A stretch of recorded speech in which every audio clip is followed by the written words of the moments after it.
Page number 38 नीचे footnote पढ़ रहे हैं। यह स्पर्शन विहार वेदना कसाय व्यक्रियक पद की अपेक्षा प्राप्त होता है, क्योंकि पीतलेशा वाले साधनों का नीचे कुछ कम 2 राजू ऊपर 6 राजू क्षेत्र में गमनागमन देखा जाता है। तो इस तरह से इन्होंने इसे बताया कि 8 राजू कैसे घटता है, जो हम लोगों ने कल समझा था। नीचे के असुर कुमार देव पहले दूसरे स्वर्ग गए हैं, स्वशक्ति से स्व प्रत्यय से, पर प्रत्यय से 16वें स्वर्ग गए, वहां 12वें स्वर्ग का उसको पर प्रत्यय से 16वें स्वर्ग गए, वहां से वो तीसरे नरक स्वतः आ सकते हैं। अतः विक्रिया पद में 8 राजू घट जाएगा और विहारवत और वेदना कसाय सब घट जाएगा।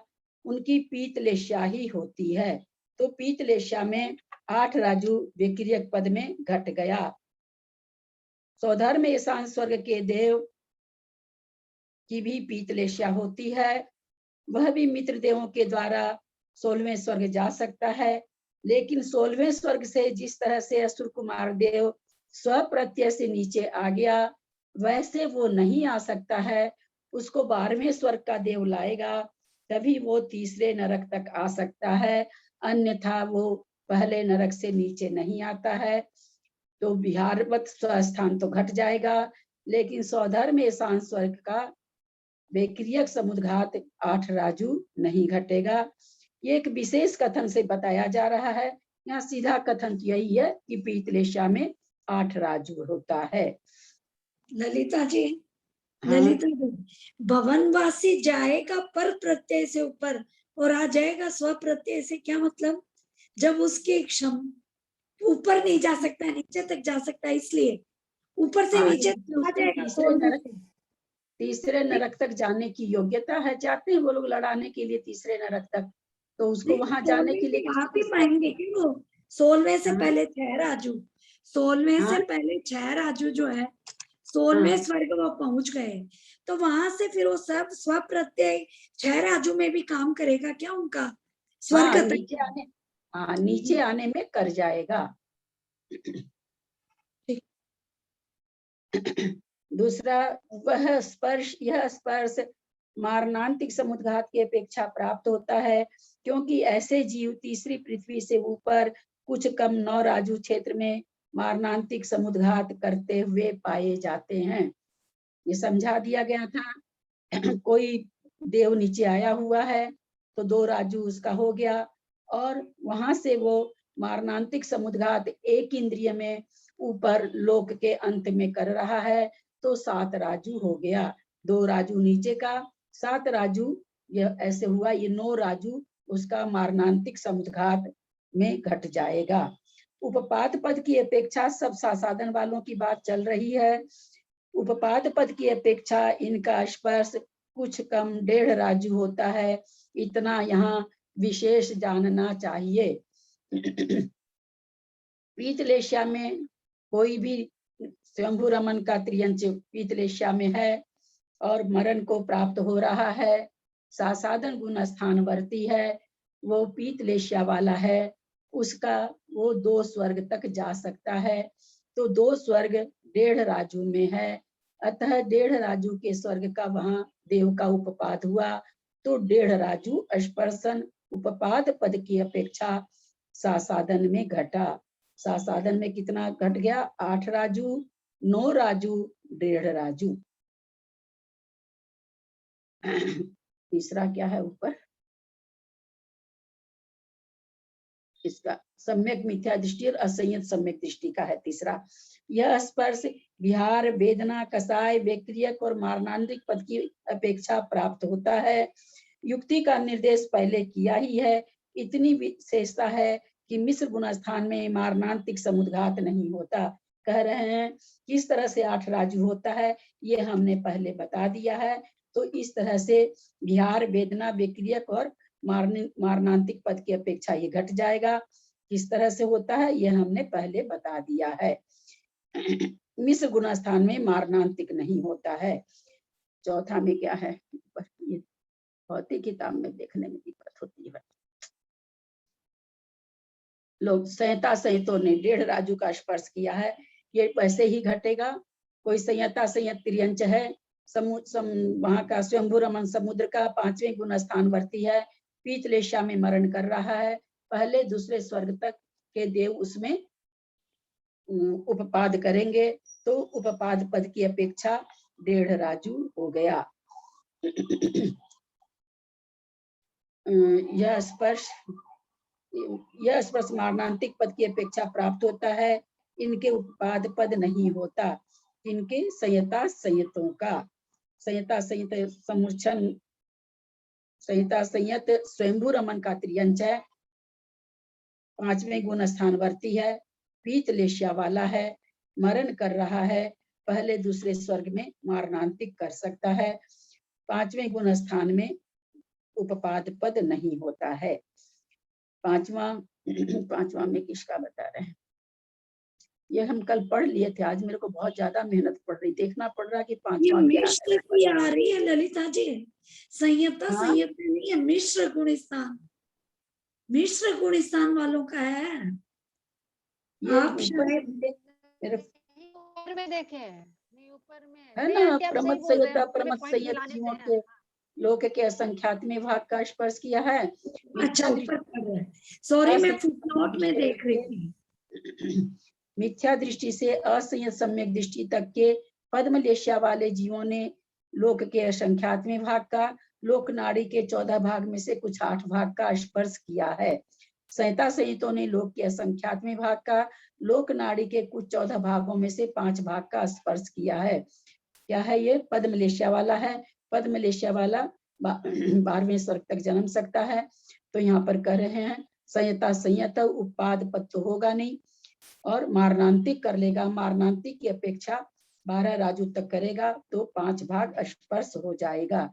इसको इसमें से मिलाने में एक दिक्कत हो रही है ना, कि ऊपर जो कह रहे हैं उसको ये नीचे व्याख्या कर रहे हैं, मेरे को ऊपर देखना पड़ रहा बार बार कि ऊपर 5 कहाँ लिखा है, ऊपर 6 कहाँ लिखा है, ये मेरे बहुत मेहनत हो गई इससे, ये कल पढ़ चुके थे हम लोग। यह स्पर्श 6 नंबर में क्या है, 5 भाग स्पर्श किया। यह स्पर्श मारणांतिक पद की अपेक्षा प्राप्त होता है, क्योंकि पद्मलेश्या वाले संयता संयत ऊपर कुछ कम 5 राजू क्षेत्र में मारणांतिक समुद्घात करते पाए जाते हैं। संयता संयत में उपपाद पद होता नहीं है, मारणांतिक समुद्घात पद्मलेश्या वाला है, अतः 12वें स्वर्ग तक कर सकता है। 12 स्वर्ग 5 राजू में है। 7 में क्या है, मिथ्या दृष्टि से लेकर संहिता संहितों के शुक्ल लेश्या वाले जीवों ने लोक के संख्यात्मक भाग का, लोक नाड़ी के कुछ 14 भाग में मैंने ये कल बहुत बढ़िया से समझाया है, कल का ऑडियो आप लोग को सुनना चाहिए, बहुत मेहनत पड़ जाती है आंख के ऊपर। लोक नाड़ी के 14 भागों में से कुछ 6 भाग का क्षेत्र का स्पर्श किया है। 7 नंबर नीचे, विहार वेदना कसाय विक्रियक मारणांतिक पद की अपेक्षा यह स्पर्शन प्राप्त होता है, सो भी मिथ्या दृष्टि आदि 4 गुण स्थानों की अपेक्षा यह कथन किया है। संहिता संयत शुक्ल लेशा वाले के तो विहार वेदना कसाय विक्रियक पदों की अपेक्षा लोक के असंख्यात्मक भाग प्रमाणी स्पर्शन होता है। ऐसा क्यों होता है लोक का संख्यात्मक भाग, संहिता संयत शुक्ल लेशा वाले के तो संहिता संयत मनुष्य और त्रियंच पाए जाते हैं, और इनका ये सारा जो पद है विहार वेदना कसाय विक्रियक, ये कितना होता है, लोक का असंख्यात्मक भाग ही होता है, क्योंकि मध्य लोक में ही पाए जाते हैं। उपपाद पद की अपेक्षा मिथ्या दृष्टि और सासाधन सम्यक दृष्टि शुक्ल लेशा वालों का स्पर्शन लोक के असंख्यात्मक भाग प्रमाण है। अविरत सम्यक दृष्टि शुक्ल लेशा वालों का स्पर्श कुछ कम 6 राजू है। संहिता संयत उपपाद पद होता नहीं है, फिर भी इनके मारणांतिक समुद्घात की अपेक्षा कुछ कम 6 राजू स्पर्श बनता है। अविरत सम्यक दृष्टि त्रियंच है, 16वें स्वर्ग में मारणांतिक कर सकता है, अतः 6 राजू हो जाएगा, और 16वें स्वर्ग का देव उपपाद कर सकता है, इसलिए यहाँ भी कुछ कम 6 राजू हो जाएगा। संहिता संयत 16वें स्वर्ग तक जन्म सकते हैं, अतः 6 राजू संहिता संयतों का घट जाएगा। ये सब त्रियंच से ही घटाना होगा, राजू में स्पर्शन घटाना है, अतः स्वयंभू रमन के त्रियंच का ही सब कुछ कराना होगा। भव्य मार्गना के अनुवाद से मिथ्या दृष्टि से लेकर अयोग केवली तक के भव्यों का स्पर्शन ओघ के समान है। ये सब कल हो गया था। अभव्यों ने सर्वलोक का स्पर्श किया है। भव्य मार्गना के अनुसार मिथ्या दृष्टि सभी लोक में पाए जाते हैं। सासाधन जहाँ पाए जाते हैं, स्पर्शन की बात है। सासाधन का हम लोग सब आ ही गया, अभी तुरंत आया ही है। सासाधन का मिस्र का सारे गुण स्थान वालों का लेशिया की मार्फत ही आया है, पर सारे गुण कितना स्पर्श करते हैं ये आ चुका है। अभव्य सर्वलोक का स्पर्श किया है। सम्यक मार्गना के अनुवाद से असंयत सम्यक दृष्टि से लेकर अयोग केवली तक के छायिक सम्यक दृष्टियों का स्पर्शन ओघ के समान है। यानी असंयत छायिक सम्यक दृष्टि की बात है, चौथे गुण स्थान से शुरू होगा, चौथे गुण स्थान से लेकर के श्रेणी के चरण तक 7वें तक होगा, आगे भी अयोग केवली भी जाएगा। किंतु संहिता संहितों का स्पर्श लोक का असंख्यातवां भाग है। किंतु संहिता संहितों का स्पर्श लोक का असंख्यातवां भाग ही है। असंयत सम्यक दृष्टि से अयोग केवली तक के छायिक सम्यक दृष्टियों का स्पर्श ओघ के समान है। इसमें से संहिता संहितों का लोक का असंख्यातवां भाग छांट के बताया गया, क्योंकि 5वां गुण स्थान है और 5वां गुण स्थान देव और नारकियों में पाया नहीं जाता है, इसलिए ये कह दिए यहाँ पर। बाकी असंयत सम्यक दृष्टि तो देव और नारकी भी होते हैं, और 5वें से आगे वाले खाली मनुष्य होते हैं, अतः लोक का असंख्यात्मा भाग ही घटता है। बाकी सब में ओघ के समान इसीलिए कह दिया गया है। छायोपसमिक सम्यक दृष्टियों का स्पर्श ओघ के समान है, यानी जो गुण स्थान में स्पर्शन बताए हैं वही वही है। असंयत सम्यक दृष्टि औपशामिक सम्यक दृष्टियों का स्पर्श ओघ के समान है। चौथे गुण स्थानवर्ती औपशमिक सम्यक दृष्टि ओघ के समान है, यानी गुण स्थान के जैसा है। असंयत सम्यक दृष्टि कहाँ कहाँ जा सकता है? 16 स्वर्ग का देव है तो मनुष्य में जन्मेगा तो लोक का असंख्यातवां भाग होगा। नारकी है छायिक सम्यक दृष्टि, असंयत औपशमिक सम्यक दृष्टि, तो अगर छठे नरक से निकल रहा है मनुष्य बनेगा तो इसका भी लोक का असंख्यातवां भाग होगा। और असंयत सम्यक दृष्टि आपके ये होगा, मनुष्य होगा तो देव में जाएगा तो भी लोक का असंख्यातवां भाग। केवल त्रियंच ही अगर जन्म लेता है तो राजू घटेगा। बाकी असंयत सम्यक दृष्टियों का स्पर्शन और किसी के मार्फत नहीं घटेगा, तथा शेष औपशमिक सम्यक दृष्टियों का स्पर्श लोक का असंख्यातवां भाग है। असंयत को छोड़ करके बाकी का लोक का असंख्यातवां भाग ही है, क्योंकि उसके आगे के गुण स्थान केवल मनुष्यों में पाए जाते हैं। सासाधन सम्यक दृष्टि, सम्यक मिथ्या दृष्टि और सम्यक और मिथ्या दृष्टियों का सामान्य उक्त स्पर्श है। सासाधन सम्यक दृष्टि का जैसा अभी हम लोगों ने पढ़ा भी है, उसका जो क्षेत्र है कितना कितना है, 9 पढ़ा, 8 पढ़ा और 1.5 पढ़ा। लेशिया के चलते 1.5 पढ़ा, ऐसे तो नहीं होगा। तो हमने भी पढ़ा सासाधन गुण स्थान का स्पर्शन मारणांतिक की अपेक्षा, उत्पाद की अपेक्षा सब पढ़ा है, बेक्रियक की अपेक्षा वही घटेगा। सम्यक मिथ्या दृष्टि में और स्थान तो घटते नहीं है, जिनमें खास करके स्पर्शन बढ़ता है केवल बेक्रियक में आप घटा सकते हैं, बाकी तो राजू में आता ही नहीं है। मिथ्या दृष्टि सभी जगह पाए जाते हैं, पर इनका स्पर्शन सर्वलोक है। ऐसे पदों में जैसे जैसे जिसका जिसका घट सकता है, खाली देव का ही राजू में घटेगा, बाकी तीनों गति का नहीं घटता है। संज्ञा मार्गना के अनुवाद से संज्ञों का स्पर्श चक्षु दर्शन वाले जीवों के समान है। असंज्ञों में सब लोक का स्पर्श किया है। इन दोनों व्यवहारों से रहित जीवों का स्पर्श ओघ के समान है। इन दोनों व्यवहारों से रहित जीवों का स्पर्श ओघ के समान है। दोनों व्यवहार से रहित, चक्षु और चक्षु दर्शन से रहित 13वें और 14वें गुण स्थानवर्ती होते हैं। तो 13वें गुण स्थानवर्ती का तो लोक का संख्यात्मा भाग, लोक का संख्यात्मा बहुभाग सर्वलोक, और 14वें गुण स्थान का लोक का संख्यात्मा भाग होगा। तो कहते दोनों चक्षु दर्शन अचक्षु दर्शन दोनों दर्शन से रहित तो 13वां और 14वां गुण स्थान ही होता है। बाकी जिसमें जैसे गुण स्थान पाए जाएंगे वैसा वैसा गुण स्थान के हिसाब से लोक का स्पर्श हो जाएगा। आहार मार्गना के अनुवाद से मिथ्या दृष्टियों से लेकर छीन कसाय तक के आहारकों का स्पर्श ओग के समान है। मिथ्या दृष्टि से लेकर पहले गुण स्थान से लेकर 12वें गुण स्थान तक तथा संयोग केवलियों का स्पर्श लोक का असंख्यात्मा भाग है। अनाहारकों में मिथ्या दृष्टियों ने सब लोक का स्पर्श किया है।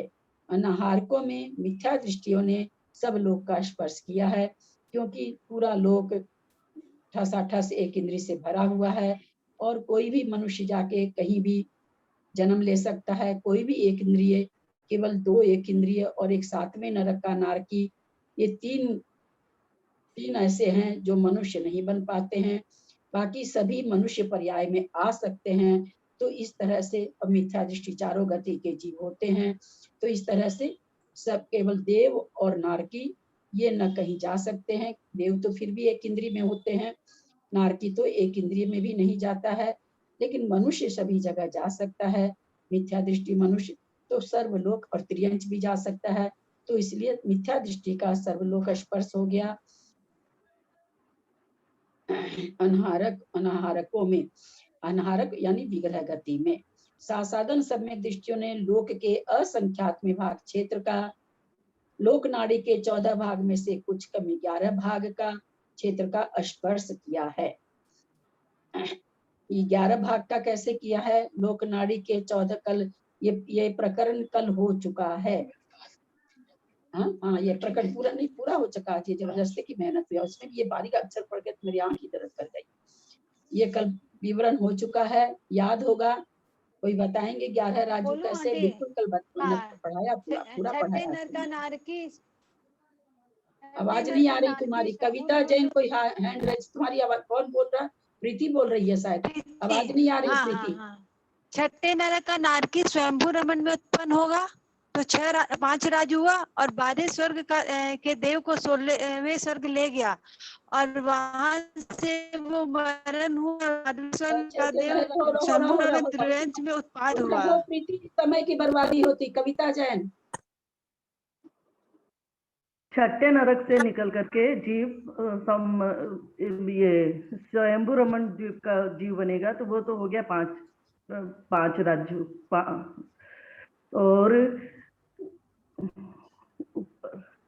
और स्वयंभू रमन से निकल करके सहयोग के 1 मिनट, साधन सम्यक दृष्टि है ये, तो ये दूसरे निकल सकता है। स्वयंभू रमन से निकल करके ऊपर वात वालियों में उत्पाद करेगा तो बहुत अच्छा। स्वयंभू, अब मैं समझा देती हूँ। आप बिल्कुल सही बोले हैं। सासाधन गुण स्थान है, सासाधन गुण स्थान से नारकी निकल सकता है और मनुष्य भी बन सकता है, त्रियंच भी बन सकता है। लेकिन यहाँ पर इनको सासाधन गुण स्थान में क्या निकालना? स्पर्शन निकालना है अनाहारक में। तो ये वहाँ छठे नरक का नारकी कोई मारणांतिक समुद्रघात कहाँ कर रहा है? स्वयंभू रमन समुद्र में कर रहा है, अथवा स्वयं, और वहां से वो क्या 5 राज्य हो गया। और कोई स्वयंभू रमन समुद्र का त्रियंच है जो सासाधन गुण स्थान वर्ती है, वे लोक के अंत में एक इंद्रिय में मारणांतिक कर रहा है, वो हो गया 7 राजू। तो हो गया यहाँ पर 12 राजू। अच्छा, 14 भाग, लोक नाड़ी के 14 भागों में से कुछ कम 12 राजू होगा ना? 1 मिनट। सासाधन सम्यक दृष्टि का लोक के असंख्यात भाग क्षेत्र का, लोक नाड़ी के 14 भागों में से कुछ कम 11 भाग क्षेत्र का स्पर्शन किया है। 11 राजू के, हाँ 11 राजू का आंटी बता रहे थे, आप 12 राजू का बोले, हम 11 का बताए थे आंटी।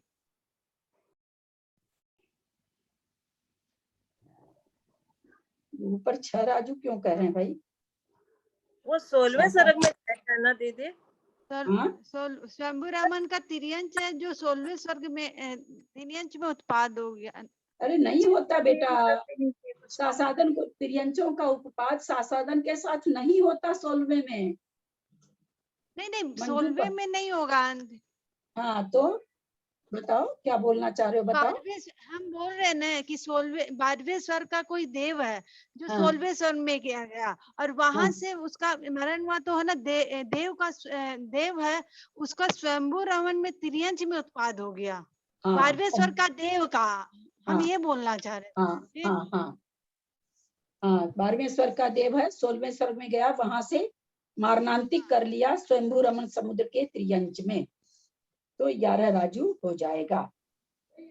और ऐसे ये 12 राजू भी इनको दे, इसमें तो दिया है, शायद पहले वाले में दिया है ना, कि नहीं दिया है, इसके पहले वाले में दिया है ना हाँ शायद। आंटी 12 राजू कल बताए थे आप, हाँ वही कहते हैं, आया 12 राजू भी, क्योंकि 12 राजू भी कल घटेगा। बताए थे आज। हाँ एकदम बढ़िया से घटेगा हाँ 12 राजू भी, मारणांतिक पद की आंटी अपेक्षा पता घटेगा। ये मारणांतिक पद की अपेक्षा 12 राजू घटेगा और उपपाद की अपेक्षा क्या नाम से 11 राजू घटेगा।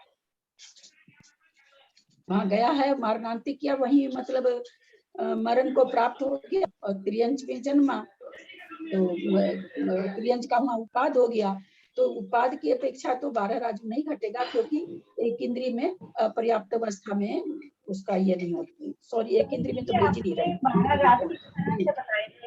सब्जी ले लो। अरे तो जी तो 12 राजू आपने इस तरह बताया था कि छठी पृथ्वी का आवाज नहीं आ रही है, जो बोल रहे हैं उनकी आवाज नहीं आ रही है।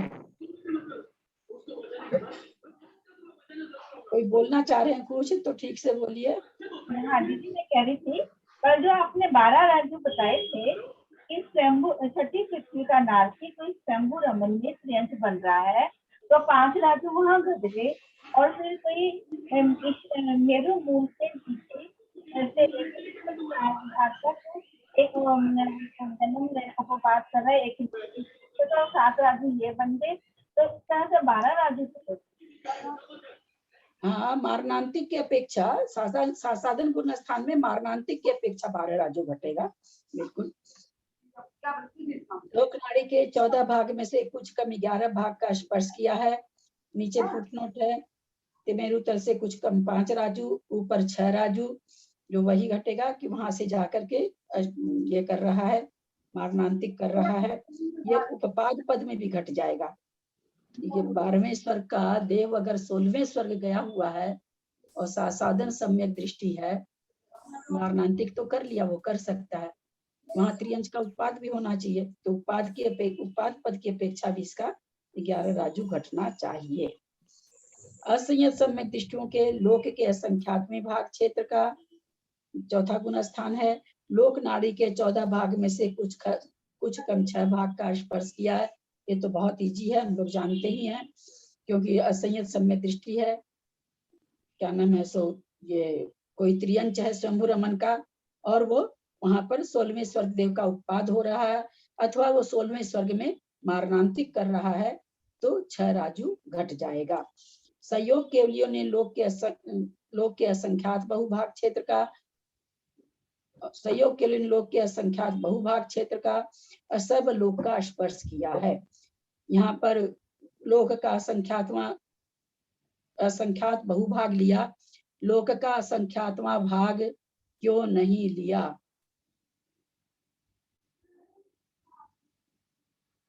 बोलिए क्योंकि कविता आंटी जी, उस अवस्था में वो अनाहारक नहीं रहते, अनाहारक नहीं रहते ना। औदारिक का योग रहता है, अनाहारक नहीं रहते, इसलिए उन्होंने, क्योंकि यहाँ अनाहारक की अवस्था बतानी है, और अनाहारक अवस्था में लोक का असंख्यात बहुभाग और सर्वलोक ही घटित होता है। बहुत अच्छा। तथा अयोग केवलियों ने लोक के असंख्यात में भाग क्षेत्र का स्पर्श किया है, इस प्रकार स्पर्शन का व्याख्यान किया।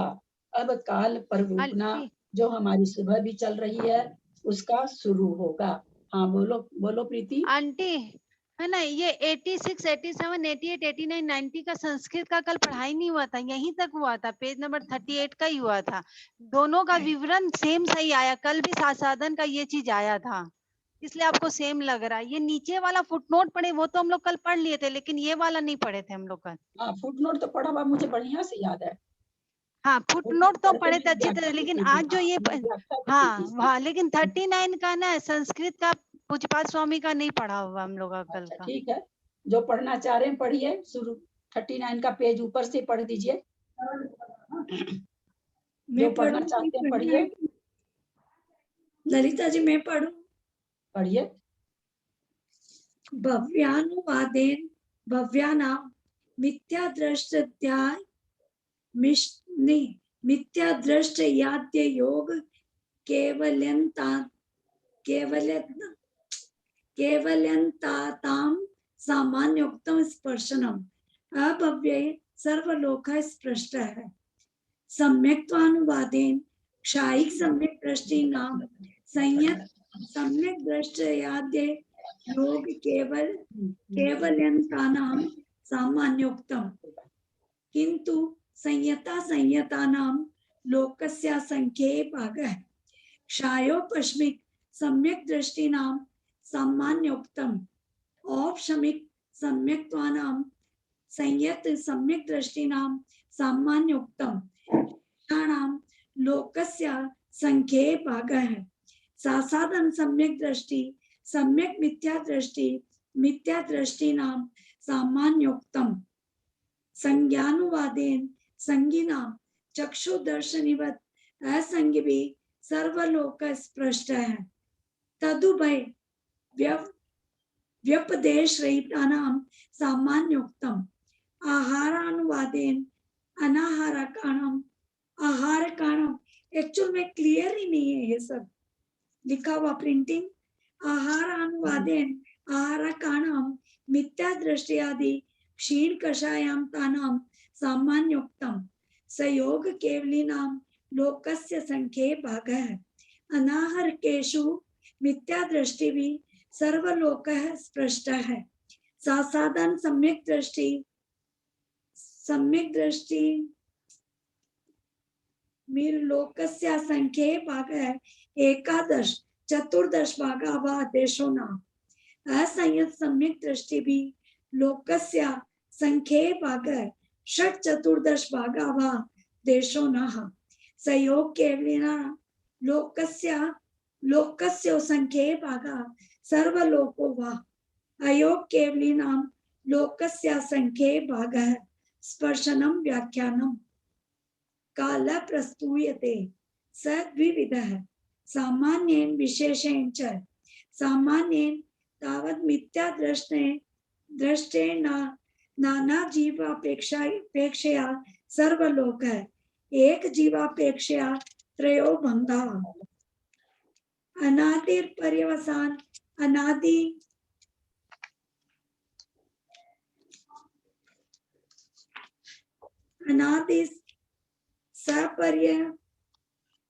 पर्यशांत मुहूर्ते असंयत सम्यक दृष्टेर नाना जीवापेक्षया सर्वकालः एक जीवं प्रति जगन्नेनांत मुहूर्तम उत्कर्षेण त्रीणि पल्योपमानि सातिरेकाणि शेषाणां सामान्योक्तः कालः। आगे वाले पेज पे पहुंच गए। पेज छोड़ दिया। सॉरी हाँ पेज सॉरी। साना है सादी मैं पढ़ूं आगे। हाँ पढ़ ले। साना है सादी सपर्यवसानश्चेति तत्र सादिहि सपर्यवसानो जगन्यनान्त मुहूर्तः उत्कर्षेणार्ध उद्गल परिवर्तो देशो न है।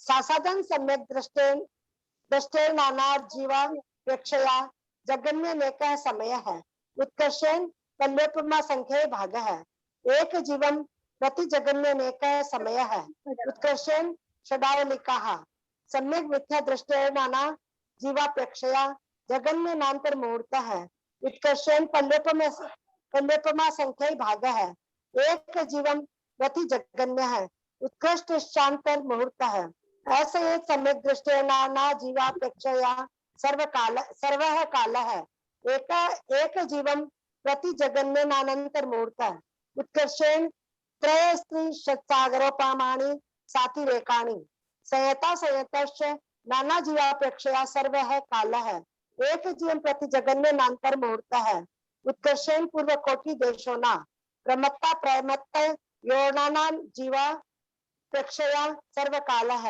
एक जीवम प्रति जगन्य नेकः समयः उत्कर्षणानंतर मुहूर्त है। चतुर्णा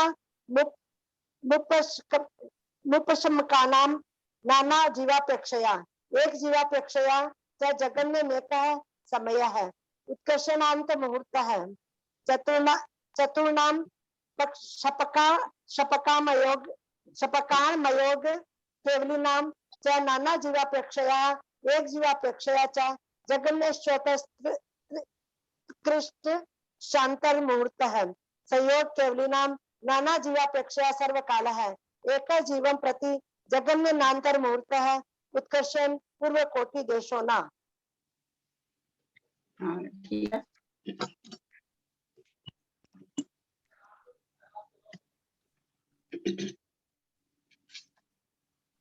अब काल का कथन करते हैं। सामान्य और विशेष की अपेक्षा वह दो प्रकार का है। सामान्य की अपेक्षा मिथ्या दृष्टि का नाना जीवों की अपेक्षा सर्वकाल है। काल प्ररूपणा का मतलब क्या होता है? अभी तक हम लोग स्पर्श प्ररूपणा पढ़े, उसमें आकाश के प्रदेशों को स्पर्श करने की बात थी। अब काल प्ररूपणा है। काल प्ररूपणा में कौन कौन से गुण स्थान का काल कितना कितना है ये बताया जाएगा। पहले सामान्य कथन में, विशेष कथन में किस किस गुण स्थान में किस किस गति में किस गुण स्थान का काल कितना है। म्यूट नहीं करते हैं आप लोग, म्यूट नहीं करते, उमराव भाभी वगैरह क्यों चालू करके छोड़ देते हैं? कितना थोड़ा सा भी क्या बताएं, थोड़ा सा भी आप लोग लगाते नहीं छे ओसम भाई।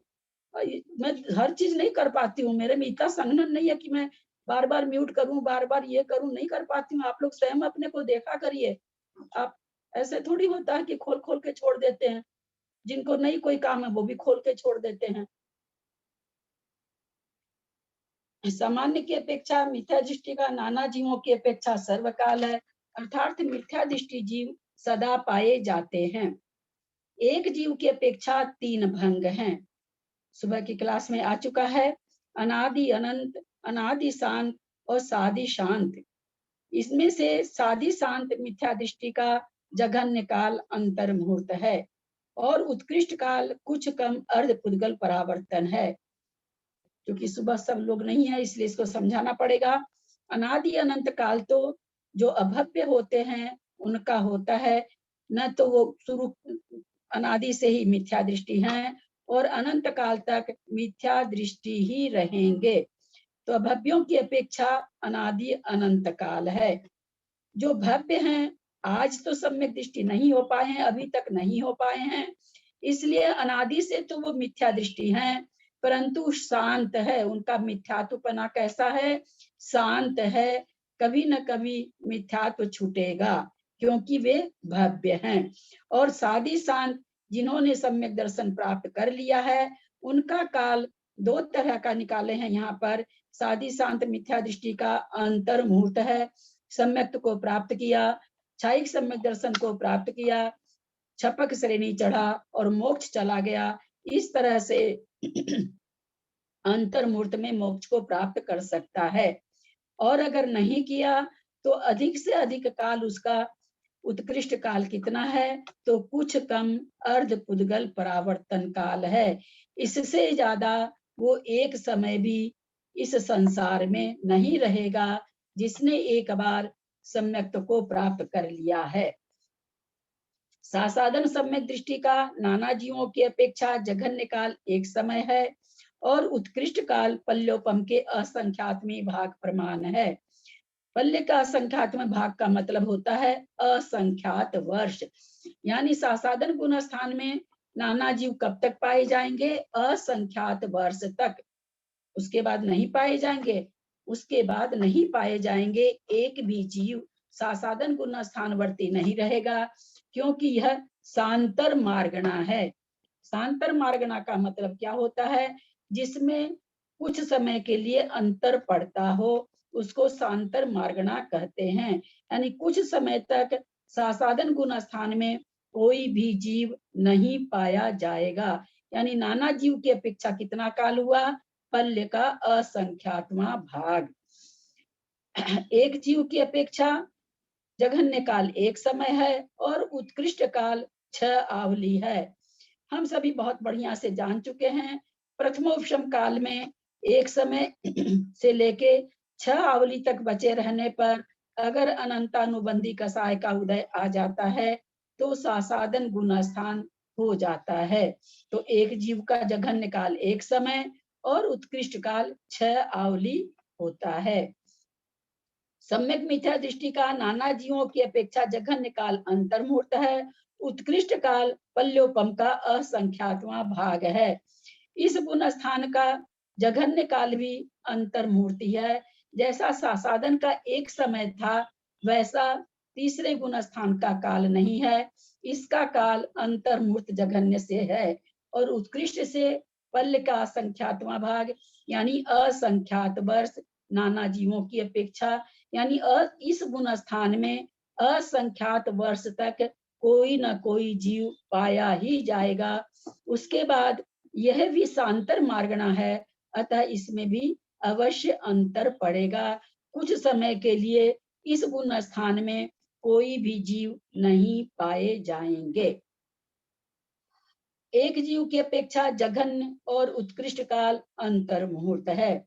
तीसरे गुण स्थान का काल कोई भी अगर तीसरे गुण स्थान में जीव प्रवेश किया है तो अंतर्मुहूर्त के पहले वो उससे बाहर नहीं आ पाता है, अंतर्मुहूर्त काल तक उसको रहना ही पड़ता है, रहता ही है, इसका यह मतलब हुआ। असंयत सम्यक दृष्टि चौथा गुण स्थान है, नाना जीवों की अपेक्षा सब काल है। क्या मतलब हुआ? चूंकि असंयत गुण स्थान भी सांतर मार्गणा नहीं है, अतः ऐसा कोई समय नहीं होगा अनादि काल से अनंत काल तक ऐसा एक समय भी नहीं होगा जब संसार में कोई चौथे गुण स्थान में नहीं पाए जाएं। समझने की कोशिश करिएगा, सब काल का मतलब क्या होता है। अनादि काल से संसार है, अनंत काल तक संसार रहेगा, फिर भी इस गुण स्थान में कोई कभी नहीं रहे जीव। जैसा कि हमने सासादन में जाना कि ऐसा समय आएगा जब इसमें कोई जीव नहीं रहेगा। सम्यक मिथ्या दृष्टि के बारे में भी हमने जाना कि असंख्यात वर्ष के बाद ऐसा समय आएगा जब इस गुण स्थान में कोई भी जीव नहीं पाया जाए। परंतु चौथा गुण स्थान ऐसा है जिसमें अनादि काल से इसमें जीव पाए जा रहे हैं और अनंत काल तक पाए जाएंगे। यह गुण स्थान कभी भी जीवों से खाली नहीं होगा। एक जीव की अपेक्षा जघन्य। दीदी एक क्वेश्चन था कि हाँ ये बोलिए। का दे बताया है ना कि ऐसा समय आएगा, मतलब ये जरूरी है कि असंख्यात वर्ष के बाद आएगा या आ सकता है? सांतर मार्गणा के लिए तो कहा तो ही जाता है कि आ भी सकती नहीं भी आ सकती, लेकिन यहाँ तो जब अंतर बता रहे हैं ना तो इनको तो अंतर कहना ही होगा। तो आएगा ही। हाँ, इनको तो अंतर कहना ही होगा कि अंतर, चूंकि अंतर बताना है तो कहना ही होगा। असंयत समय उसमें आया भी था, अपने लोग जब करना लोग पढ़ रहे थे तब कि सांतर मार्गणा कोई नियम ऐसा हमको याद आता कि उसमें आया था शायद, ऐसा कुछ पूरा ध्यान में नहीं है, किताब देखनी पड़ेगी ना। चलिए, असंयत सम्यक दृष्टियों का नाना जीवों की अपेक्षा सब काल है, यानी हमेशा इसमें जीव पाए जाएंगे। ये गुण स्थान। ललिता दीदी एक बात पूछूं? हाँ एक मिनट भैया, एक मिनट मेरे प्रश्न का उत्तर देंगे। इस गुण स्थान में कितने गति के जीव पाए जाते हैं? इस गुण स्थान में कितने गति के जीव पाए जाते हैं? 1 2 3 4। चारों गति के जीव पाए जाएंगे। बहुत अच्छा, इसमें चारों गति के। हाँ पूछिए भैया, क्या पूछ रहे थे? ठीक है, अपन छठ काल की अपेक्षा से लगाएंगे क्या? जैसे छठे काल में भी चौथे काल का, चौथे गुणस्थान का व्यक्ति पाया जाएगा, मतलब तो 6 काल जो होते। हाँ पाया जाएगा बीना जी, पाया जाएगा। विधेय क्षेत्र से शाश्वत मोक्ष धारा चल रही है ना, इसलिए विधेय क्षेत्र में कोई ना कोई है। ठीक है, बहुत अच्छा, आपने प्रश्न बहुत अच्छा प्रश्न किया। लोगों ने जबकि हो सकता है किसी को नहीं भी समझ में आया हो, पर प्रश्न लोगों को नहीं आता। ये क्या पूछी दीदी अभी कि भाई यहाँ तो भी 5वां काल चल रहा है और एरावत में भी 5वां चल रहा है, फिर यहाँ 6ठा आएगा, फिर वो पहला, दूसरा, तीसरा आएगा। भाई मोक्ष तो केवल 6 काल में से एक ही काल में जाते हैं। उत्सर्पणी के तीसरे काल में जाते हैं और सर्पणी के चौथे काल में जाते हैं। तो आप ऐसे कैसे कह रहे हैं कि हमेशा ही चौथे गुण स्थान में पाया जाएगा? कोई इतना दिन तो रह नहीं सकता, ज्यादा से ज्यादा एक पूर्व कोटि रह लेगा, तो ऐसे कैसे बैठेगा? तो हम सभी जान लें, विदेह क्षेत्रों में चौथा काल चलता है और वहां 6 महीने में 6 महीने 8 समय में जो 608 जीव मोक्ष जा रहे हैं, वे अभी विदेह क्षेत्र से जा रहे हैं, है ना। भरत एरावत से नहीं जा रहे हैं। कर्म भूमि जो भरत एरावत वाली कर्म भूमि, 5 भरत और 5 एरावत हैं, इन 10 भूमि से अभी कोई भी जीव मोक्ष नहीं जा रहा है। 5 महाविदेह हैं, वहां से जीव मोक्ष जा रहे हैं। और वहीं अभी जैसे चतुर्थ गुण स्थान में ऐसा नहीं है कि हमारे यहाँ भी कोई जीव नहीं है। छायोपसमिक सम्यक दर्शन के साथ अभी इस 5वें काल में तो जीव पाए जाएंगे, 6ठे में नहीं पाए, 6ठे काल में नहीं पाए जाएंगे। चूंकि असंयत गुण स्थान की बात है बीना दीदी जी, तो अभी तो हमारे 5वें, हमारे भरत और एरावत में भी है असंयत सम्यक दृष्टि। हाँ, छायिक नहीं है, छायोपसमिक है। यहाँ छाई का वही मैं पूछ रही हूँ कि भाई क्या नाम से 6ठे काल में अपना जो यहाँ कर्म भूमि का 6ठा काल जो आएगा अपना भरत एरावत का, उसमें तो चौथा गुणस्थान वाले नहीं पाए जाएंगे ना, यही मैं पूछने जा रही। हाँ, बिल्कुल नहीं पाए जाएंगे, क्योंकि मुनि आर्य का अंतिम इसी में होकर के उसी समय से सब चीज समाप्त हो जाएगा, बिल्कुल। लेकिन अभी तो यहाँ भी पाए जाते हैं, है ना। ठीक है, चलिए। दीदी का प्रश्न भी समझे होंगे सब, उत्तर भी सबको समझ में आया होगा। एक जीव की अपेक्षा असंयत सम्यक दृष्टि का नाना जीवों की अपेक्षा सब काल है। एक जीव की अपेक्षा जघन्य काल अंतर मुहूर्त है। जैसा कि हम लोगों ने ऊपर अभी क्या पढ़ा था, सादी शांत मिथ्या दृष्टि का जघन्य काल अंतर मुहूर्त है, अभी ऊपर हम लोगों ने पढ़ा है। तो क्या इसका वहां पर कहा गया था कि भाई कोई मिथ्या दृष्टि है और छायोपसमिक बना, छायिक बना, छपक श्रेणी चढ़ा, मोक्ष चला गया, तो अंतर मुहूर्त में चला गया। तो वही चीज यहाँ पर कहना चाह रहे हैं कि जघन्य काल तो असंयत सम्यक दृष्टि का अंतर मुहूर्त है, वो अंतर मुहूर्त में मोक्ष भी चला जाता है। नाना जीवों की अपेक्षा सर्वकाल एक जीव की अपेक्षा कह रहे हैं, सॉरी, एक जीव की अपेक्षा जघन्य काल अंतर मुहूर्त मोक्ष जाने के हिसाब से नहीं होगा। चौथे से 5वें में आ गया, 5वें से चौथे में आया, अंतर मुहूर्त काल रहा, 5वें में चला गया, अंतर मुहूर्त हुआ। तीसरे से चौथे में आया, अंतर मुहूर्त रहा, तीसरे में चला गया, अंतर मुहूर्त काल हुआ। पहले से चौथे में आया, चौथे में अंतर मुहूर्त काल रहा और पहले में चला गया। तो इस तरह से इस गुण स्थान का एक जीव की अपेक्षा अंतर मुहूर्त काल आएगा। उत्कृष्ट काल साधिक 33 सागर प्रमाण है। कोई बताएगा क्या कैसे? आपकी नरक के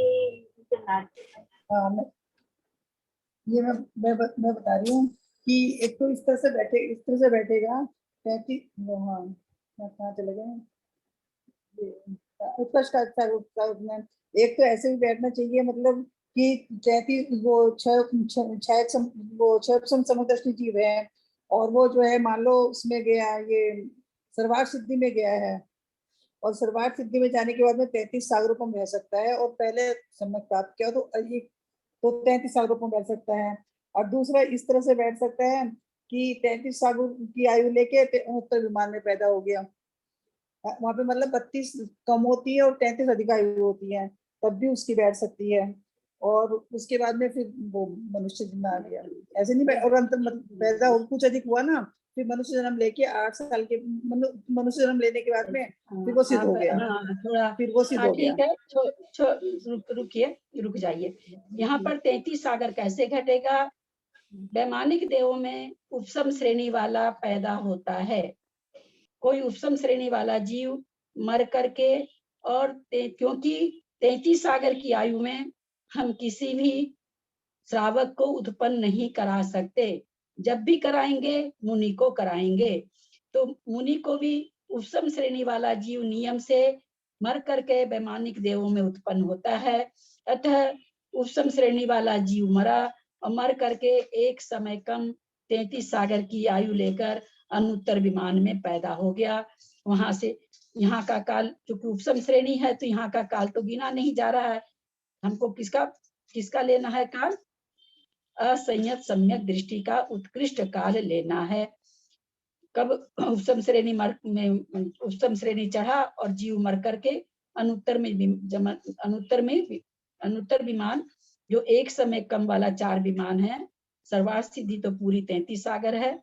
अब वहां पर 33 सागर से एक समय कम है। अनुत्तर विमान में जन्म लेकर के और फिर आकर के जन्म पैदा होता है।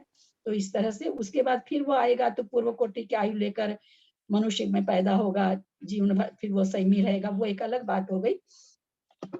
यहाँ नीचे देखें क्या नीचे भी कुछ है, क्या नंबर है ऊपर, कितना नंबर है?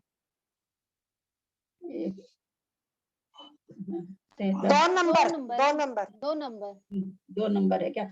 सूझता ही नहीं है, किताब में एकदम नहीं दिखता है। जो उपसम श्रेणी वाला जीव, हाँ देखिए, उपसम श्रेणी वाला जीव मरकर एक समय कम 33 सागर की आयु लेकर अनुत्तर विमान में पैदा होता है। फिर पूर्व कोटि की आयु वाले मनुष्यों में पैदा होकर जीवन भर असंयम के साथ रहा है। केवल जीवन में अंतर्मुक्त काल शेष रहने पर संयम को प्राप्त होकर सिद्ध होता है। उसके असंयत सम्यक दृष्टि का उत्कृष्ट काल प्राप्त होता है। यहाँ पर उत्कृष्ट काल प्राप्त कराया है असंयत सम्यक दृष्टि का, और क्या लिखा? पूर्व 33 सागर से कुछ अधिक, उत्कृष्ट काल साधिक 33 सागर। ये साधिक कहाँ से आया? जो वहां से च्युत होकर के असंयम के साथ रहता है, पूरे पूर्व कोटि की आयु, वो साधिक हो गया। तो इस तरह से यहाँ पर साधिक 33 सागर तक उत्कृष्ट काल असंयत सम्यक दृष्टि का है। फिर उसके बाद वो मोक्ष चला जाता है। इसमें पूर्व कोटि को साधिक माना है क्या? पूर्व कोटि को साधिक माना है क्या? पूर्व कोटि आयु को, पूर्व कोटि को, सागर के सामने तो पूर्व कोटि राई भरी है ना, उसको साधिक में घटा देते हैं। उत्कृष्ट काल संयता संयत 5वें गुण स्थान का नाना जीवों की अपेक्षा सब काल है, और एक जीव की अपेक्षा जघन्य काल अंतर्मुहूर्त है, और उत्कृष्ट काल कुछ कम एक पूर्व कोटि है। संयता संयत 5वां गुण स्थान नाना जीवों की अपेक्षा ये भी सांतर मार्गना नहीं है, हमेशा जीव इसमें पाए जाएंगे। एक जीव की अपेक्षा जघन्य काल अंतर्मुहूर्त, 5वें से कोई चौथे में था, 5वें में आया, 5वें में अंतर्मुहूर्त रहा, चौथे में चला गया, तो अंतर्मुहूर्त काल एक जीव का आ गया। अथवा कोई छठे से 5वें में आया, अंतर्मुहूर्त काल रहा, और यहाँ पर रहा का गया का मतलब आप ये नहीं समझ लेंगे कि कुछ था उसको छोड़ा, कुछ ऐसा था जिसमें चला गया। परिणामों की विशुद्धि में कमी आई। छठे गुण स्थान वर्ती मुनि 5वें गुण स्थान में आ गए। 5वें गुण स्थान में सर्व जघन्य काल में ही उनको वापस विशुद्धि आ गई और वे छठे में आ गए, तो उनका काल अंतर्मुहूर्त आता है। उसी तरह से चौथे गुण स्थान में कोई जीव है, उसके परिणामों में विशुद्धि आई, वो 5वां गुण स्थान वर्ती परिणाम उसके हो गए। 5वें गुण स्थान में अंतर्मूर्ति काल रहा कि उसके परिणामों में संक्लेशता आ गई और उसका चौथा गुण स्थान हो गया। ये जो गुण स्थान चेंज हो रहा है, ये बाहर की प्रक्रिया नहीं है। बाहर से 5वां वाला 5वां में ही है, छठा वाला छठा में ही है। ये बाहर से कुछ बदलाव नहीं होता है, ऐसा नहीं समझेंगे। जो 5वें गुण स्थान वाला है वो व्रतों को छोड़कर चौथा में हो जाता है, और फिर चौथे में फिर व्रत धारण कर लेता है तो 5वां हो जाता है। ऐसा द्रव्य से कुछ भी नहीं घटेगा, सारी बात भाव संयम की है। उत्कृष्ट काल अंतर कहा गया, संयता एक जीव की अपेक्षा काल जगन अंतर्मूर्त है, उत्कृष्ट काल कुछ कम एक पूर्व कोटि है। एक पूर्व कोटि कैसे घटेगा कुछ काल संयम में, कौन बताएंगे?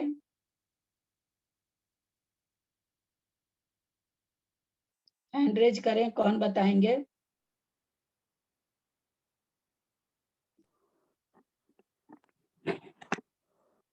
स्वयंभू रंबन का तिर्यंच जीव एक पूर्व कोटि। कविता जी बताइए। चौथे काल की अपेक्षा।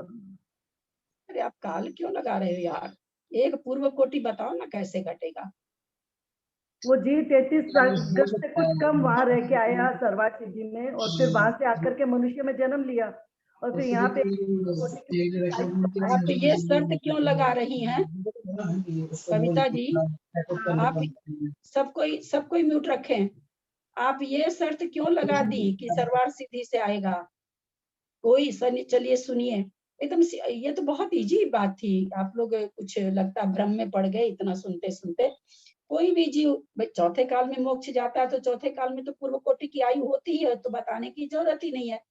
कोई जीव पूर्व कोटि की आयु लेकर के, अब पूर्व कोटि की न हो कम हो वो अलग बात है, इसलिए पूर्व कोटि की आयु लेकर कोई जीव जन्मा, और कोई कुछ कम पूर्व कोटि 8 वर्ष अंतर्मुहूर्त में उसने सम्यक को प्राप्त किया, संयम को भी प्राप्त कर लिया और पूर्व कोटि तक रहा उसमें।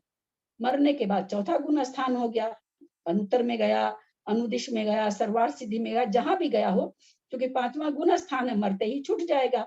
तो कितना हुआ उत्कृष्ट काल? कुछ कम पूर्व कोटि। इसमें अपने को न स्वयंभू रमन चाहिए न अंतर चाहिए, कुछ नहीं चाहिए इसमें। तो पूर्व कोटि काल हम कई बार ये बात अपने लोग जान चुके हैं आचार्य श्री विद्यासागर जी की वाणी में कि भैया पूर्व कोटि तक सोचो वो अपने संयम को कैसे संभाल के रख रहा है, तनिक विचार करो। एक पूर्व कोटि तक कोई जीव कैसे मोक्ष जाना आसान था, पर संयम को बचाकर एक पूर्व कोटि तक रखना कितना कठिन है। ऐसे बोलते हैं हम अपने लोग के आचार्य श्री। ये तो कथन बहुत इजी था कविता जी, हम तो नहीं सोचे थे कि आप भी नहीं बता पाएंगी और मंजू जी भी नहीं बता पाएंगी। आप लोग कहीं कुछ निर्जन जीव की अपेक्षा एक दिन आप 2 लोग एक साथ न बोले प्लीज प्लीज। आंटी एक दिन हम लोग को समझाए थे ये, लेकिन है ना हम लोग को आप 33 सागर 2 पूर्व कोटि में समझाए थे, तो वही कंफ्यूजन लगा कि ये 2 पूर्व कोटि मतलब जो पहले जन्म के समय का एक पूर्व लेके वैसे घटता है क्या? वो जो समझाया, हाँ ठीक है। अभी चूंकि इसी में आया था ना छायिक सम्यक दर्शन का अधिक आया था इसी अपने सर्वार्थ सिद्धि में कि कुछ कम 2 पूर्व को कुछ 8 वर्ष अंतर मुहूर्त कम 2 पूर्व कोटि 33 सागर छायिक सम्यक दर्शन का काल, ऐसा इसमें आया था। वो विवेचन देखिए, जब भी हम ये 20 पर रुकना है, जो रुकना 8 पर रुकना पढ़ रहे हैं, हमेशा हम कहते हैं कि मार्गना का ध्यान रखिए, गुण स्थान का ध्यान रखिए, दोनों चीज का आपको ध्यान रखना होगा। और अगर स्पर्शन है तो पद का भी ध्यान रखना होगा। यहाँ तो स्पर्शन नहीं है, केवल काल समझ रहे हैं, तो हमेशा हमको मार्गना भी ध्यान रखनी है और गुण स्थान भी ध्यान रखना। कभी भी किसी दूसरी मार्गना का विवेचन दूसरी मार्गना में नहीं घट सकता, घट भी सकता नहीं भी घट सकता है। तो वहां जो आप लोग कह रहे हैं वो इसी में आ चुका है ना। छायिक सम्यक दर्शन का अधिक से अधिक काल कितना बताया गया था? 8 वर्ष अंतर्मुहूर्त कम 2 पूर्व कोटि और 33 सागर बताया गया था कि वे अनुत्तर में जाए फिर आए तब।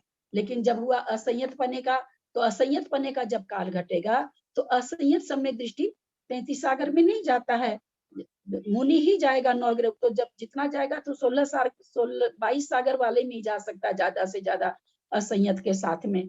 मतलब मुनि श्रावक की बात है, मुनि तो मिथ्या दृष्टि भी ऊपर चले जाते हैं। तो यहाँ बात है कि संयता संयत का उत्कृष्ट काल, तो संयता संयत का उत्कृष्ट काल इससे ज्यादा लाना है, तो इससे ज्यादा आ नहीं सकता, क्योंकि संयता संयत त्रियंच में तो पाए जाते हैं, पर त्रियंच में पूर्व कोटि की आयु, मतलब आज विधेय क्षेत्र के जो त्रियंच है वो भी पूर्व कोटि की आयु तक संहिता संयत रह सकते हैं, ऐसा नहीं, क्योंकि 5वां गुण स्थान बनता है। लेकिन यहाँ तो मनुष्य में ही बन रहा है ना, हालांकि इन्होंने तो मनुष्य और त्रियंच कोई नहीं लिखा, इसलिए 2 जीव लिख दिया, यानी कोई भी जीव। तो कोई भी जीव नारकी और देव तो होगा नहीं, मनुष्य और त्रियंच दोनों हो जाएगा। ललिता जी फुटनोट में तो समूर्छन तिर्यंच है, फुटनोट में इसके फुटनोट में तो समूर्छन तिर्यंच का ही लिखा है। हाँ, तो समूर्छन तिर्यंच इसलिए है, मैंने सच पर उठना पढ़ाते हुए मैं देखी भी नहीं नीचे, अभी वही तो मैं बोलने जा रही थी कि आप बोल दिए बीच में। मनुष्य का लेने से 8 वर्ष अंतर्मूर्त हो जाता है। 8 वर्ष अंतर्मूर्त इन्होंने नहीं लिखा, कुछ कम लिखा है। तो कुछ कम जब लिखा है तो हमको त्रियंच लेना पड़ेगा, त्रियंच में भी समूर्छन लेना पड़ेगा, क्योंकि वो अंतर्मूर्त में पर्याप्ति पूर्ण कर लेता है। वहां पर 2 मास 6 मास जो भी ये त्रियंचों का गर्भावस्था होती है वो नहीं घटानी पड़ेगी। तो उत्कृष्ट काल लाने का अपनी आया भी उसमें सतपरूपणा वगैरह, उस परूपणा वाली किताब में आया भी है कि भाई आप 28 पर अच्छा इसको 28 प्रकृति की ये सब विवेचन उसमें बहुत ज्यादा आया है कि 28 प्रकृति की सत्ता वाला त्रियंच को क्या नाम है सो ये हो जाएगा। जन्म लिया, जैसे ही पर्याप्ति पूर्ण किया, अंतर्मूर्त में संयम को प्राप्त कर लिया, पूर्व कोटि काल तक रहा, मरण को प्राप्त किया, संयतपना छूट गया। तो उत्कृष्ट काल समूर्छन जीव से इसलिए निकाला जाता है कि उसको पर्याप्ति पूर्ण कराने में मात्र एक अंतर्मूर्त लगता है। गर्भज अगर कराएंगे तो गर्भज को क्या होगा, कोई 2 महीना में होता हुआ, कोई 4 महीना में, जैसी जिसकी होती होगी स्थिति। मैं त्रियंचों की स्थिति नहीं जानती हूँ, उसमें भी मनुष्यों की तो और ज्यादा होती है। तो इसीलिए वहां पर उत्कृष्ट काल निकालने के लिए समूर्छन जीव को कराया गया है। ये बात उसमें हम लोग अच्छी तरह से समझे थे। हम इसमें इन्होंने ऊपर तो लिखा नहीं है, नीचे फुटनोट में लिखा है, फुटनोट में देखती नहीं हूँ तो ऊपर, इसलिए मैंने कहा ना कि जीव के हिसाब से मनुष्य और त्रियंच दोनों का कथन बन जाता है, क्योंकि 5वां गुण स्थान दोनों में पाया जाता है। चलिए नीचे देख लेते हैं क्या कह रहे हैं। पूर्व कोटि की आयु वाला जो समूर्छन त्रियंच उत्पन्न होने के अंतर्मूर्त बाद वेदक सम्यक्त के साथ सेमा सेम को प्राप्त करता है। वही चीज है जो हमने बोला है, सेमा सेम का उत्कृष्ट काल होता है। यह काल अंतर्मूर्त कम एक पूर्व कोटि है। और अगर हम मनुष्य को लेंगे तो क्या हो जाएगा, 8 वर्ष अंतर्मूर्त कम हो जाएगा, है ना। इसलिए यहाँ पर समूर्छन जी को, यहाँ तो चूंकि ये इतना विशाल नहीं ना गई, ये तो ग्रंथ वास्तव में तत्वार सूत्र है, इतना भी लिख दिए तो बहुत है। वहां पर हमारे ये भी लिखा हुआ सत्संख्या अनुयोग द्वार में कि भाई 28 प्रकृति की सत्ता वाला, क्योंकि समूर्छन जीव को 28 प्रकृति की सत्ता वाला क्यों कराया जाता है, उत्पन्न क्यों कराया जाता है? इसलिए बताया जाता है क्योंकि उसका एक समय बच जाता है ना, अगर वो उपशम करेगा वहां पर आकर के तो फिर उसको टाइम ज्यादा। ये इसका उत्तर नहीं है। चलिए, समूर्छन जीव में क्यों पैदा कराया जा रहा है, 28 प्रकृति की सत्ता के साथ क्यों कराया जा रहा है? इस पर्सन ज्यादा के लिए नहीं कराया, ज्यादा नहीं, इसका उत्तर ये नहीं है। समूर्छन क्यों कराया जा रहा है? क्योंकि उसे प्रथमोत्तम सम्यक्त से 3 टुकड़े कर चुका होता है वो। इतना छोटा सिद्धांत, मंजू जी जैन कलकत्ता, बहुत छोटा सा सिद्धांत है। अब पूरी अनुयोग द्वार में कम से कम आप लोग अगर सारी ऑडियो सुने तो 100 बार तो ये बात आ चुकी है। क्योंकि वो, मैं बताऊं दीदी, क्योंकि वो अंतर्मूर्त में ही अपनी सारी। नहीं, ये सब उत्तर नहीं है मेरी बहना, नहीं है। तो उसको करना पड़ेगा। हाँ, यदि इसको 28 प्रकृति का नहीं बताएंगे, मिथ्यात्व का बताएंगे, तो पहले उसको औपसमिक सम्यक्त प्राप्त करके 3 टुकड़े करना पड़ेगा, उसमें समय लग जाएगा। मंजू जी, सबका जवाब यही है, सभी का यही है। मैं सबको गलत बोल रही हूँ, आप भी वही।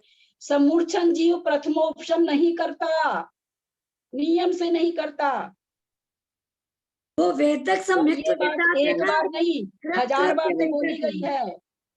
ललिता जी, कृत्य वेदक है जो इसमें आया। कृत्य वेदों को कोई, यहाँ पर समूर्छन की बात आ रही तो आप कृत्य वेदक कहाँ से ले आते हैं? कहाँ है यहाँ कृत्य वेदक?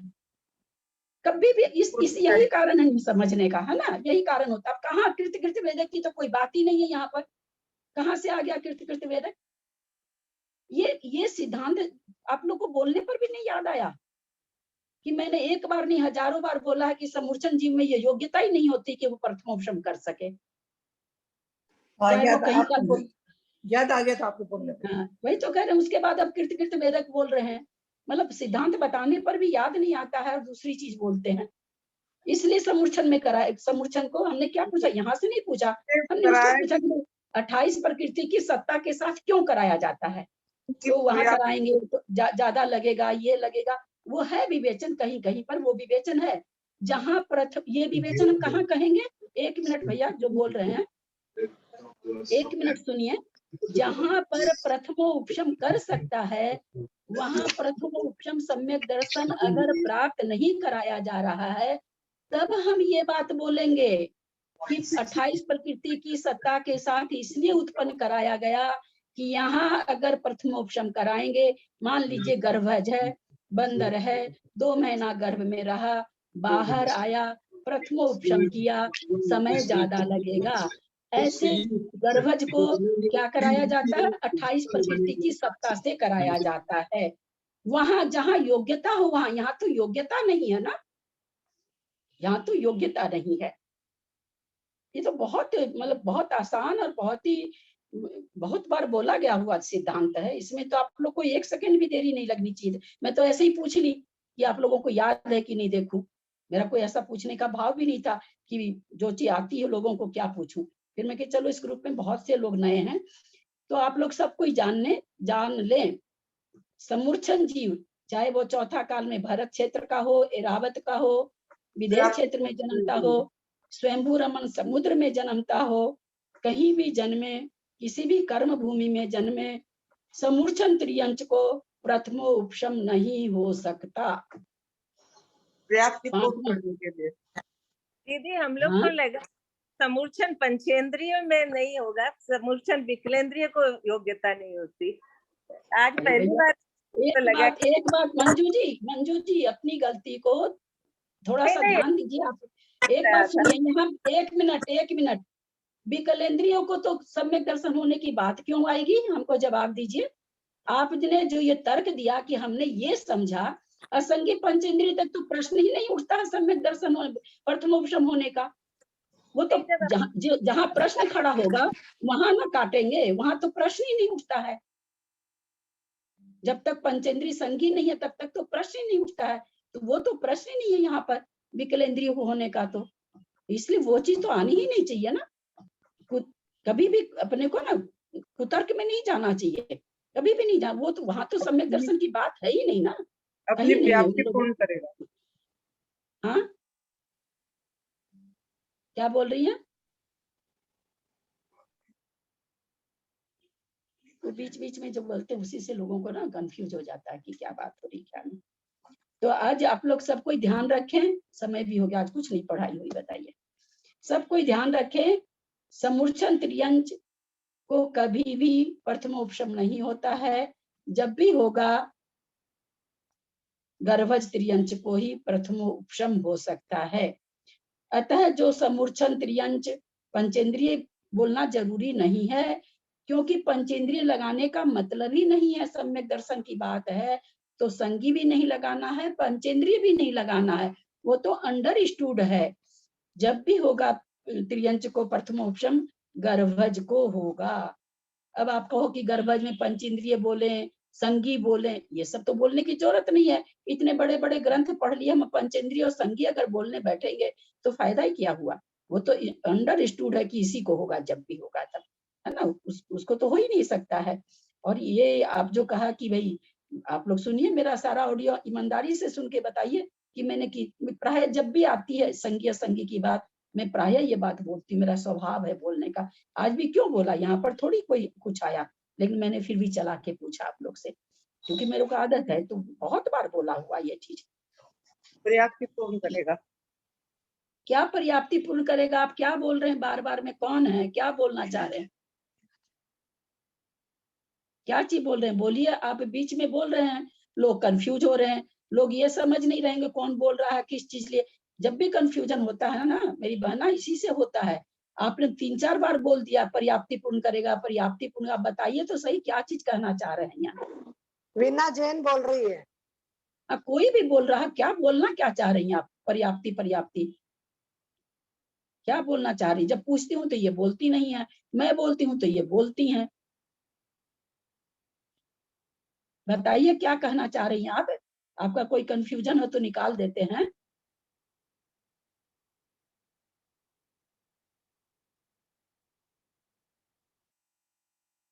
उत्कृष्ट काल चारों, इसको पूरा करें ना, बीच में थोड़ी छोड़े। प्रमथ संयत उत्कृष्ट काल कुछ कम एक पूर्व कोटि है। किसका? संयता संयत का।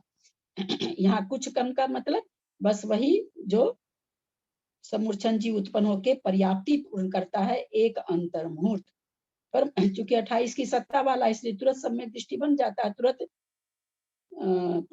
ये भी बन जाता है, संयता संयत भी बन जाता है। किसी को ये होगा कि वो संयता संयत कैसे बनता है, वो कोई मुनि महाराज के पास जाकर के, जैसे हम लोग नारियल चढ़ा के नियम लेते हैं, क्या वो ऐसे करता है? नहीं, वो जैसे कहते हैं ना, वो झरना का पानी जो गिरता है उसको पीता है, सूखा पत्ता को खाने लगता है। क्योंकि उसके अंदर संगी है, इसलिए उसके अंदर विवेक है, वो अपने विवेक से उस तरह से त्रस्त जीव का घात करना छोड़ देता है और संयता संयत कहलाता है। वो कहलाता है ये वो भी नहीं जानता है, और वो कहलाता है ये हम भी नहीं जानते हैं, केवल ही जानते हैं। कुछ कर प्रमथ संयत और अप्रमथ संयत का नाना जीवों की अपेक्षा सबकाल है, चूंकि सांतर मार्गणा नहीं है। एक जीव की अपेक्षा जघन्य काल एक समय, उत्कृष्ट काल अंतर मुहूर्त है। ये सब हम लोग समझ चुके हैं कि एक, हालांकि इस गुण स्थान का एक समय काल नहीं आता है। कैसे आएगा कि या तो योग चेंज करा देंगे, या लेशिया चेंज करा देंगे, या कसाई चेंज करा देंगे, उससे एक समय काल आ जाएगा। अन्यथा छठे सातवें गुण स्थान का एक समय काल नहीं आता है। एक जीव की अपेक्षा जघन्य काल एक समय, उत्कृष्ट काल 4 अंतर मुहूर्त है।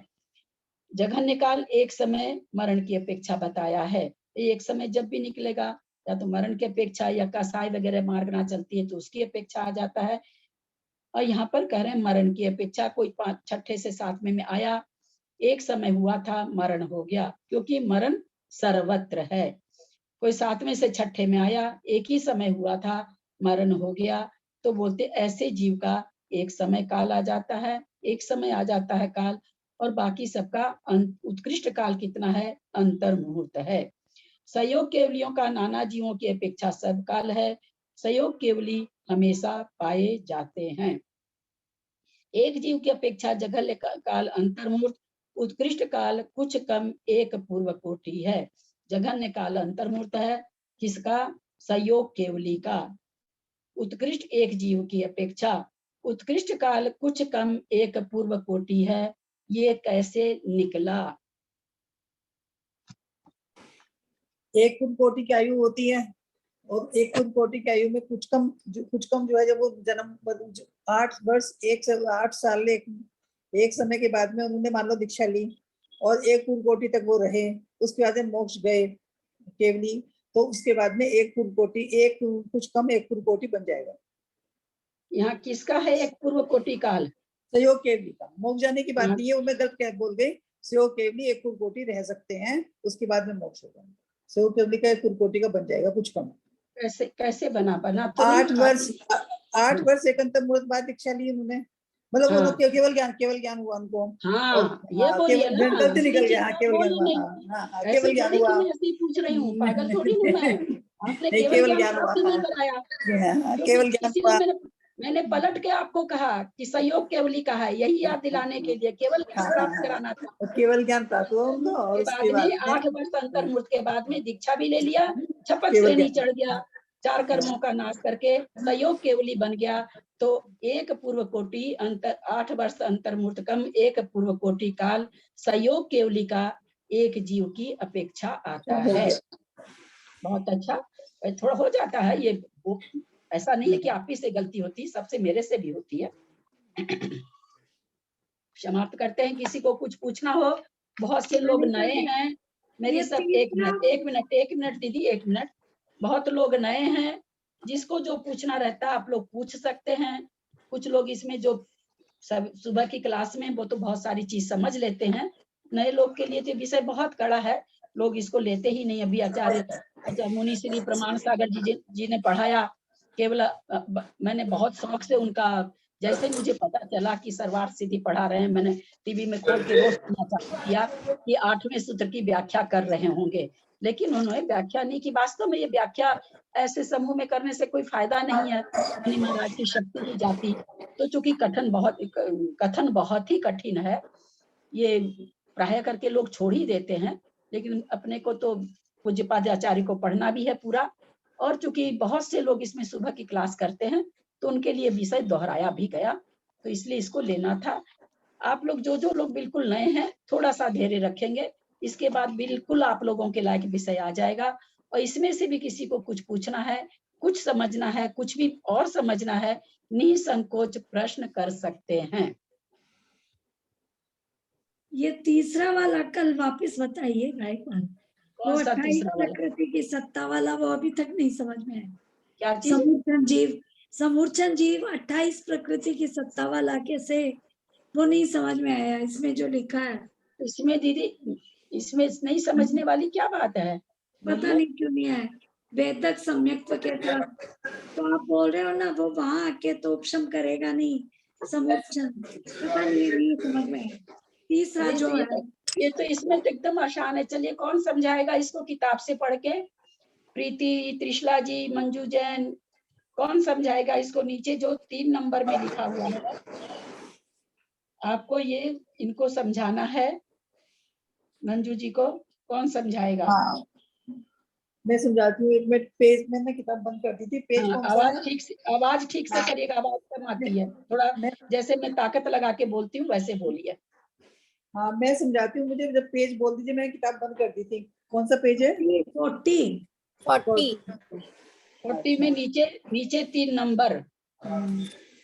देखो ऐसा इसमें है कि पूर्व कोटि आयु वाला समूर्छन जीव उत्पन्न हुआ, और मतलब पूर्व पैदा होने के अंतर्मुर्धवादी उसको वेदक सम्यक दृष्टि बन गया वो, और उसके बाद में वो हम वेदक सम्यक दर्शन प्राप्त करते ही फौरन उसे संयम हो गया। जो संयम होगा वो हमें नहीं पता लगता, उन्हें मुनि महाराज के पास जाने की जरूरत नहीं होती। त्यज जो होते हैं वो संयम खुद ही ले लेते हैं। जैसे मुझे पानी में नहीं जाना, या मुझे वनस्पति नहीं तोड़ना, इस तरह से वो संयम ले लेते हैं। और जो संयम प्राप्त करने के बाद में संयम का उत्कृष्ट काल होता है, यह काल अंतर्मुहूर्तम एक पूर्व कोटि है। वो वेदक कैसे बन जाते हैं? वो वेदक तो अपने आप ही बन जाते हैं। जैसे एक मिनट त्रिशला जी, 1 मिनट। मंजू जी, हम लोग ग्रुप में जितने भी हैं, मान लीजिए हम लोगों ने प्रथमोपशम सम्यक्त प्राप्त कर लिया है और हमको सम्यक्त प्रकृति का उदय है, हम क्या कहलाएंगे? वेदक है ना, वेदक कहलाएंगे या छायोपशमिक कहलाएंगे। मैंने 2 परिभाषा बताई थी।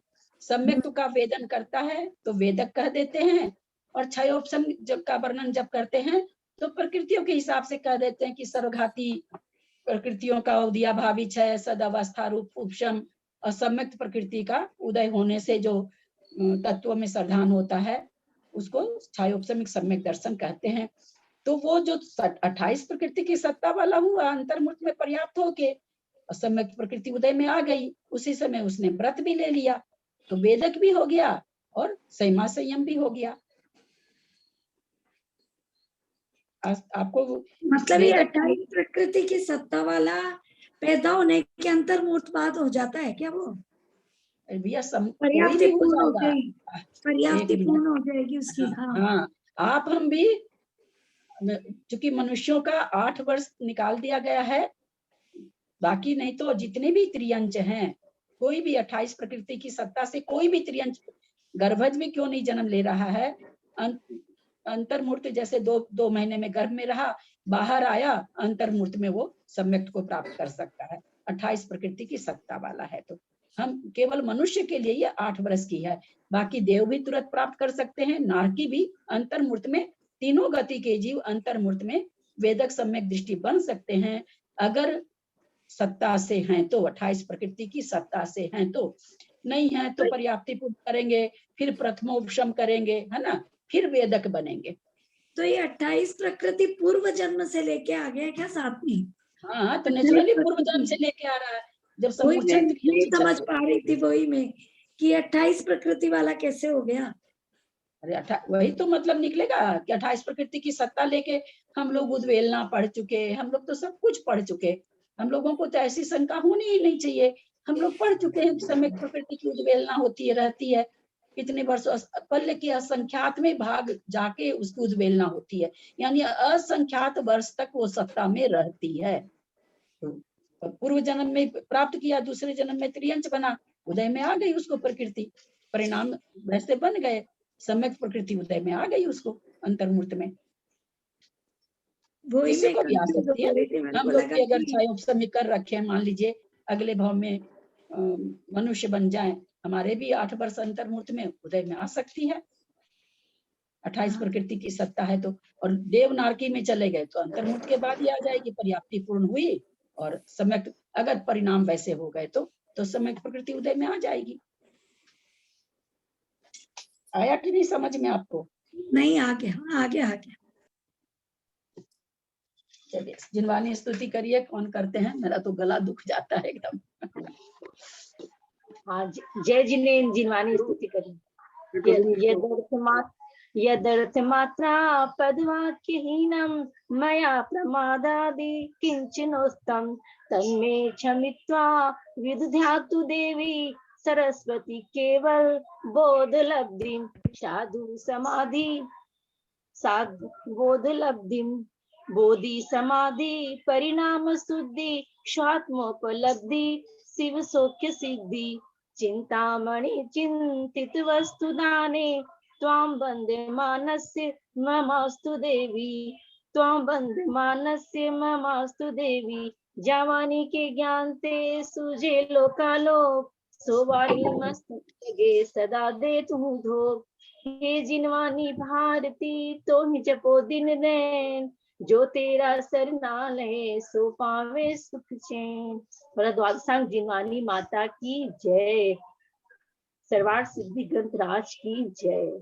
9वां नमोकार मंत्र।